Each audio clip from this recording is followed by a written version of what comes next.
दोस्तों, नवरात्रि में यह संकेत बताते हैं तो माँ दुर्गा आपसे बहुत प्रसन्न है और आपके घर में स्वयं आ चुकी है। अगर आप भी ये महसूस करना चाहते हैं कि दुर्गा माता हमारे घर में आ चुकी है, तो नवरात्रि के पूरे 9 दिन माँ को प्रसन्न करने का सबसे अच्छा समय माना जाता है। इस समय की गई आराधना और पूजा पाठ का फल बहुत ही जल्दी प्राप्त होता है। नवरात्रि में माँ दुर्गा चैतन्य होती है, इसलिए इन दिनों में की गई सच्ची भक्ति का परिणाम माता दुर्गा हमें तुरंत दिखा देती है। इस समय गलत काम करने से चैतन्य होने के कारण माता रानी हमें, अगर हम बुरा कर्म करें तो बुरा परिणाम भी तत्काल दिखाती है, हमें दंडित भी करती है। नवरात्रि के पूरे 9 दिन हमें पूर्ण रूप से सात्विक विचार में रहना चाहिए। हमें 9 दिन तक छल कपट, ईर्ष्या और द्वेष आदि का परित्याग कर देना चाहिए। माँ दुर्गा जिस घर में आती है उस घर को पंडितों से भी ज़्यादा पवित्र एवं शुद्ध कर देती है।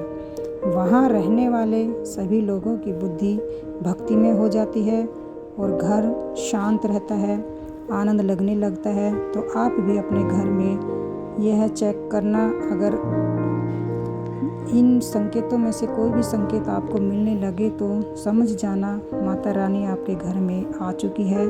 तो आइए जानते हैं कुछ संकेतों के बारे में कि आप लोग नव दुर्गा के बारे में कि ये क्या क्या संकेत हमें घर में मिलते हैं, जिससे हमें ये एहसास होने लगता है कि माता रानी हमारे घर में आ चुकी है। पहला संकेत है बार बार गौ माता का आना। जिस घर में माँ दुर्गा रहती है, उनकी बहन कामधेनु उनकी सेवा के लिए, उनके दर्शन करने के लिए बार बार घर के द्वार पर ही आती है और यह घर के इर्द गिर्द घूमती रहती है। वहाँ से 9 दिनों तक नहीं भागती है तो समझ जाना माता रानी आपके घर में आ चुकी है। दूसरा संकेत मधुमक्खी का घर में आना। देखिए, मधुमक्खी को माँ का भ्रमण का स्वरूप कहा गया है। जिस घर में नवरात्रि में मधुमक्खी आती है तो समझ जाना चाहिए उस घर में माता रानी आ चुकी है, क्योंकि जो मधुमक्खी है यह माँ दुर्गा का स्वरूप ही कहा गया है और यह अपने पूर्ण रूप के दर्शन के लिए, अर्थात नव दुर्गा के दर्शन के लिए सेविका बनकर आती है। तो समझ जाना माँ दुर्गा आपके घर में आ चुकी है। तीसरा संकेत ज्योति का तेज गति से जलना। जी हाँ, अगर आपके घर में माता रानी की प्रसन्नता के लिए भक्ति प्राप्त करने के लिए ज्योति स्थापित करके रखी है और ज्योति की लौ तेज जल रही है, तो समझ जाना ज्योति के समक्ष स्वयं माता रानी खड़ी है और आपको अंतरात्मा से माता रानी के होने का एहसास होगा। चौथा संकेत दीपक की बाती में फूल बनना। तो समझ लेना माता रानी आपके ऊपर बहुत ही प्रसन्न है और आपके ऊपर कृपा बरसा रही है और वह आपके घर में आ चुकी है। पांचवा संकेत है बार बार घर में अगर काली चींटियां निकलने लगती हैं, अगर काली चींटी समूह बंद निकल रही हैं और रास्ता काटती हैं, तो समझ जाना माता रानी आ गई है आपके घर में और आपकी सभी इच्छा पूर्ण करके ही जाएंगी। यह माता रानी लक्ष्मी होने का एहसास कराता है। अचानक घर में मनमोहक सुगंध आने लगे और ठंडी हवा चलने लगे तो समझ जाना माता रानी आ चुकी है और अपने होने का एहसास करा रही है। सातवें संकेत फटे कपड़े पहने अगर कोई याचक आ जाए तो समझ जाना माता रानी आपके घर पर याचक बनकर आ चुकी है।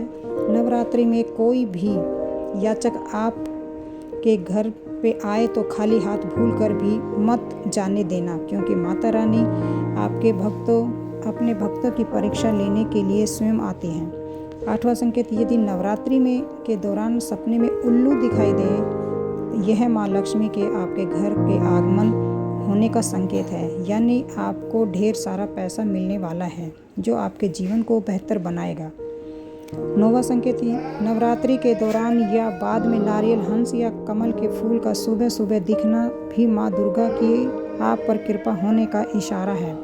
10वां संकेत हम बताते हैं नारियल की। तो अगर सुबह सुबह उठते ही नवरात्र के दिनों में नारियल के दर्शन कर लिए हैं तो समझ जाएं कि आप बहुत भाग्यवान हैं। अगर इस तरह के संकेत आपको दिखते हैं तो समझ जाए कि माता रानी आपके ऊपर अपनी कृपा बरसा रही है, वह आपकी सभी इच्छाओं को पूर्ण कर देगी। तो ये सभी संकेत आपको बताते हैं माता रानी आपके घर में आ चुकी है और आपसे काफ़ी प्रसन्न है। तो इस तरह से आपको महसूस कर सकते हैं कि माता रानी आपके घर में आ चुकी है। अगर वीडियो में कोई त्रुटि हो गई है तो क्षमा मांगती हूँ। कमेंट बॉक्स में जय माता रानी अवश्य लिखें।